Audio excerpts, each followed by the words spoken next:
హల్లెలూయా. దేవునికి మహిమ కలుగును గాక. మీకు అందరికీ కూడా నా యొక్క శుభాభివందనాలు తెలియజేస్తున్నాను. ఈ ఉదయకాలమే దేవుని యొక్క వాక్యమును కొద్ది నిమిషాలు ధ్యానించుకుందాము. దేవుని కృప మీకు అందరికీ తోడైండును గాక. వాక్య భాగం చదువుకుందాము. యూదా రాసిన పత్రిక 1వ అధ్యాయము 11వ వాక్యము. యూదా పత్రిక 1 అధ్యాయం ఉంటుంది కనుక 1 చాప్టరు 1వ అధ్యాయం 11వ వాక్యము. అయ్యో వారికి శ్రమ, వారు కయ్యను నడిచిన మార్గమున నడిచిరి, బహుమానం పొందవలెనని బిలాము నడిచిన తప్పు త్రోవలో ఆతురముగా పరిగెత్తి కోరాహు చేసినట్టు తిరస్కారము చేసి నశించిరి. దేవునికి స్తోత్రం. ప్రియ దేవుని బిడ్డలారా, ఎవరికి శ్రమ, ఎటువంటి వారికి శ్రమ? దేవుని యొక్క వాక్యం సెలవిస్తుంది. ఇక్కడ ముగ్గురి క్యారెక్టర్ల విషయంలో మనకు దేవుడు తెలియజేసి మాట్లాడుతున్న మాట ఏంటంటే, ఈ యొక్క ముగ్గురు నశించిపోయినారు. ఇటువంటి వాళ్లకు శ్రమ కలుగుతుంది కనుక వీళ్ళలాగా మీ జీవితాలు ఉండొద్దు, వీళ్ళలాగా మీ ప్రవర్తన ఉండొద్దు, వీళ్ళలాగా నడిచినట్టు మీరు నడవద్దు, నశించిపోతారు, శ్రమకు లోనైపోతారని వాక్యం ద్వారా మనతో మాట్లాడుతూ ఉన్నాడు దేవుడు. ఇప్పుడు మొదటి వ్యక్తిగా కయ్యను, రెండవ వ్యక్తిగా బిలాము, మూడవ వ్యక్తిగా కోరాహు. చూడండి, కయ్యను ఆదాము అవ్వల మొదటి కుమారుడు, దేవుడు చేసినటువంటి మొదటి దంపతుల కుమారుడు ఈ యొక్క కయ్యను, మొదటి సంతానం. కయ్యను తన తమ్ముడైన హేబేలు రెండవ సంతానం. ఈ కయ్యను హేబేలు అర్పణ తీసుకొచ్చి దేవుని దగ్గర పెట్టినప్పుడు దేవుడు హేబేల అర్పణను అంగీకరిస్తాడు. అప్పుడు కయ్యను హేబేల అర్పణను దేవుడు అంగీకరించినాడని ఆ యొక్క హేబేలు మీద కయ్యను ద్వేషం పెట్టుకొని అతన్ని చంపేస్తాడు. అప్పుడు దేవుడు అడుగుతాడు, కయ్యను నీ తమ్ముడేడి అంటే, నేను నా తమ్మునికి కావాలి వాడినా అంటాడు. నిజమే, ప్రతి తమ్ముడికి, ప్రతి సహోదరుడు వాళ్ళ సహోదరుడికి ఖచ్చితంగా కావలివాడుగా ఉన్నాడంట. ఖచ్చితంగా లెక్క అడుగుతాడంట దేవుడు. ఈ యొక్క కయ్యూను ఏ విధమైన నడక నడిచినాడు అంటే, తమ్ముని మీద ద్వేషముతో నడిచినాడు. దేవునికి ఇష్టంగా బ్రతికి దేవునికి అర్పించిన అర్పణను తీసుకొచ్చే విషయంలో ఒక ప్రత్యేకతను దేవుని కొరకు చూపించినప్పుడు దేవుడు సంతోషపడతాడు.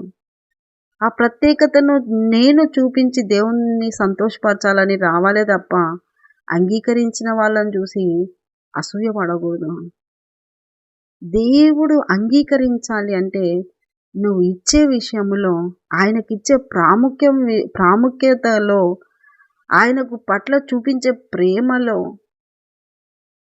ఆయన సంతోషపడేటట్లుగా నువ్వు చేస్తున్న ప్రతి ప్రయత్నంలో, ప్రతి దాంట్లో నా దేవుణ్ణి నేను సంతోషపరచాలి, నా దేవుడు ఆనందపడాలి నా జీవితాన్ని బట్టి, నేను చేసిన కష్టంలో ఇచ్చేటప్పుడు కూడా నా దేవుడు సంతోషపడాలి అనేటువంటి మనస్సు కలిగి ఇచ్చినప్పుడు దేవుడు అంగీకరించి సంతోషపడినాడు. హేబేలు విషయంలో అంగీకరించబడి అర్పణను తీసుకొచ్చి, అంగీకరించబడిన అర్పణను తీసుకొచ్చినటువంటి హేబేలు సంతోషపడినాడు, దేవుడు సంతోషపడినాడు.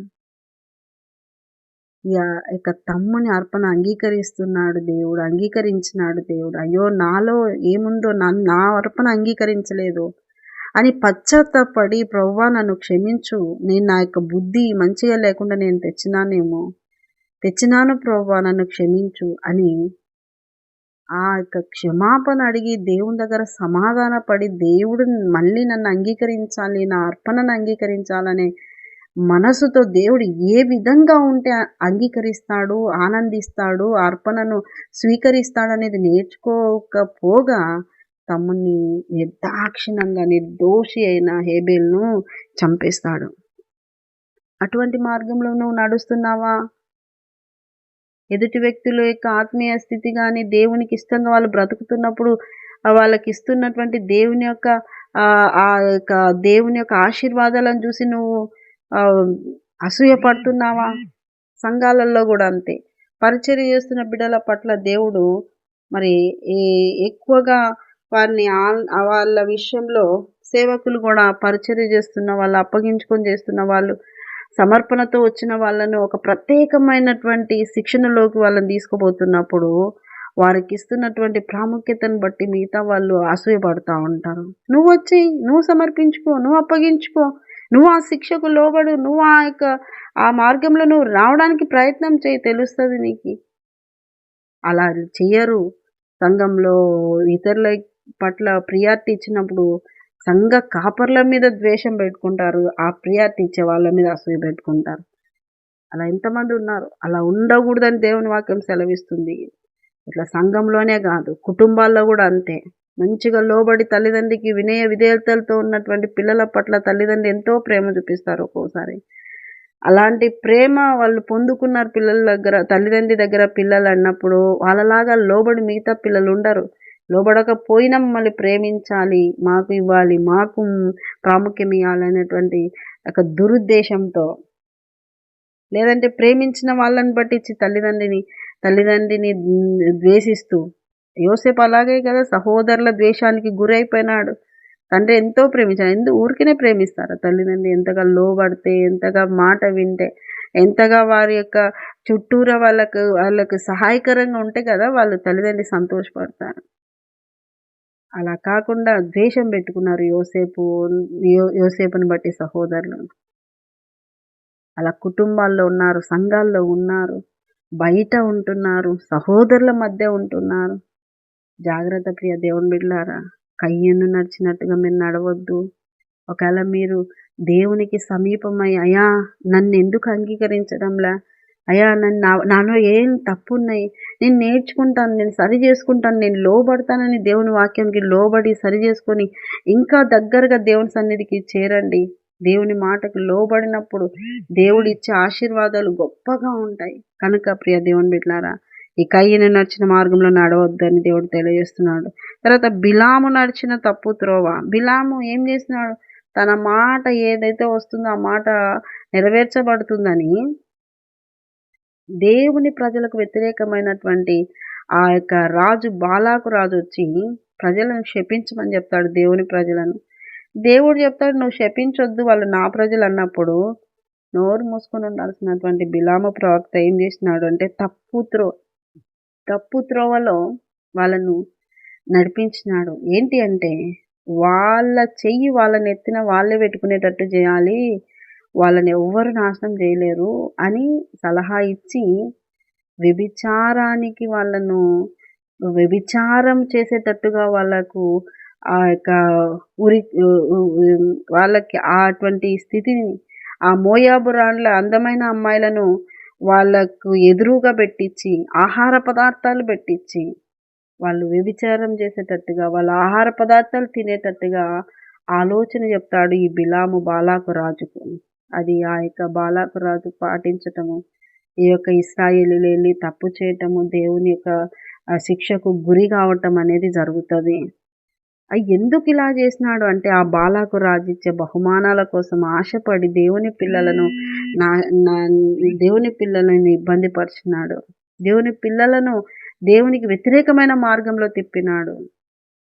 అటువంటి దుష్టమైనటువంటి బహుమానాల కోసం దేవుని పిల్లలను, దేవుని చేత ఏర్పరచబడిన పిల్లలను, దేవుని వారైన ఆ పిల్లలను, ఆ బిడ్డలను, ఆ ప్రజలను, ఆ యొక్క ఇశ్రాయేలీయులను తప్పు మార్గమునకు ఆకర్షితులయ్యేటట్టు ఒక ప్రణాళికను సిద్ధం చేసినాడు ఈ బిలాము.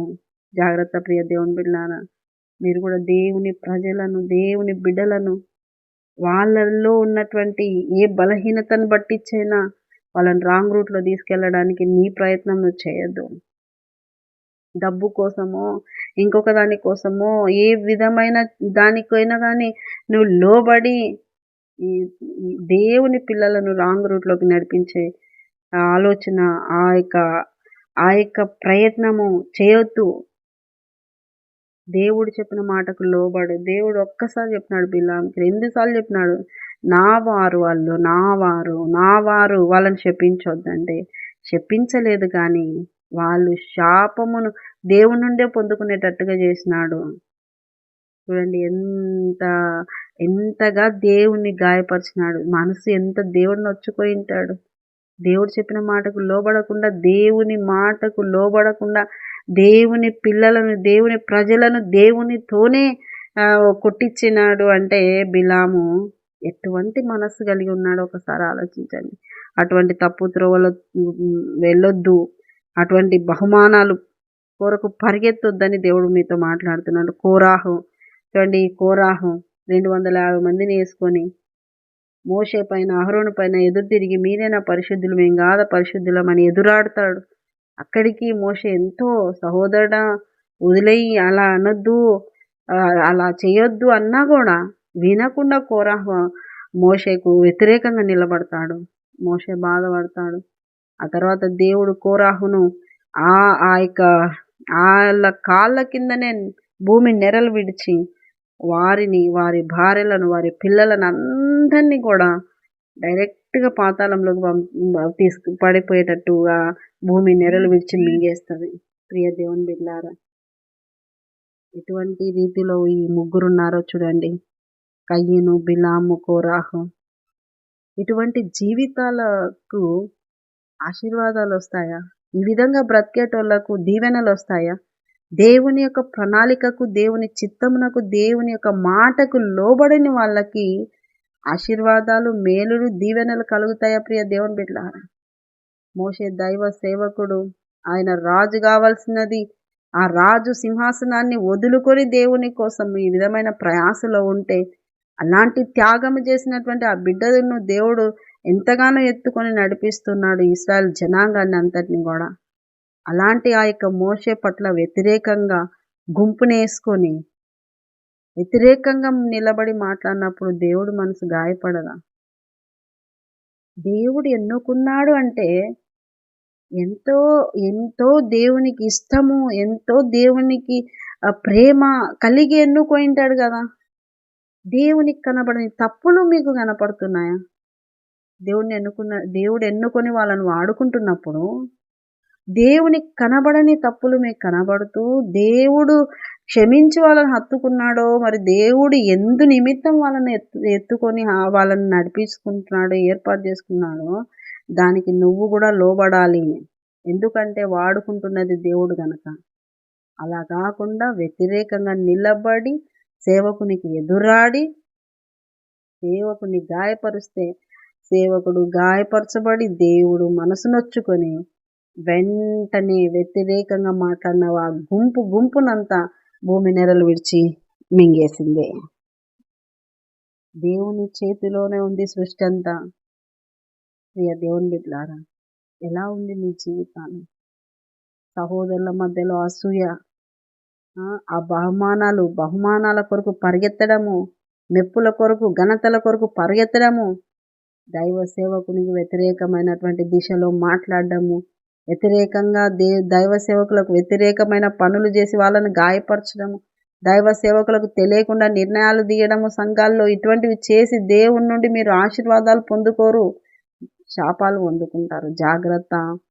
నీ సంఘ కాపరికి, నీ సేవకునికి లోబడి వాళ్ళ ఆలోచన విధానం కనుక్కొని, వాళ్ళ ఆలోచన ఏమై ఉంది తెలుసుకొని వాళ్ళకు లోబడి వాళ్ళకు చెప్పినట్టు వింటూ సంఘములో ఈమిడవలెను, చక్కగా అమర్చబడవలెను. మనము సంఘముగా అమర్చబడాలి.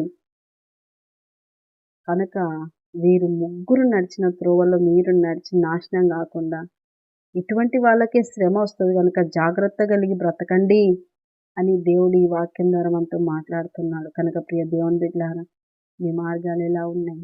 మీ ఆలోచనలు ఎలా ఉన్నాయి? మీ తలంపులు ఎలా ఉన్నాయి? దేవుని వాక్యమునకు లోబడి దేవుని చిత్తాన్ని, దేవుణ్ణి సంతోషపరిచేటువంటి పరిస్థితులలో ఉన్నారా మీరు? దేవునికి వ్యతిరేకంగా ఉన్నారా? ఒక్కసారి పరీక్షించుకొని, నశించిపోవడానికి కాదు కదా యేసయ్యను నమ్ముకుని ఆశీర్వదించబడ్డానికి. అది కూడా ఇక్కడ ఆశీర్వాదం కాదండి, ఆ పరలోక పట్టణంలో మనం పొందుకునేటువంటి నిత్య జీవం అనే ఆశీర్వాదం. ఆ ఆశీర్వాదం కొరకే కదా మనము యేసయ్యను నమ్ముకున్నాం కనుక ఇంకా లోక సంబంధంగా లోకాలోచనలతో, లోక సంబంధమైన వ్యక్తులతో సహవాసాలు, లోక సంబంధమైనటువంటి చీకటి కార్యాలకు లోబడి ఎదురాడు స్వభావాలు, లోబడని స్వభావాలు, ద్వేషము, అసూయ, కపటము ఇవన్నీ మీలో ఉన్నాయేమో ఈ వాక్యం వింటుండగానే మీరు శుద్ధి చేయబడి దేవునికి సమీపమై పరలోక రాజ్యానికి వారసులగుదురుగాక. ఆమేన్. చిన్న ప్రార్థన చేసుకుందాం.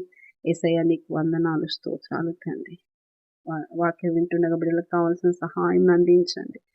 శ్రమ పొందుటకు కాదు, దీవెన పొందటానికే, నిత్య జీవం పొందటానికే ప్రభు మిమ్మల్ని నమ్ముకున్నారు.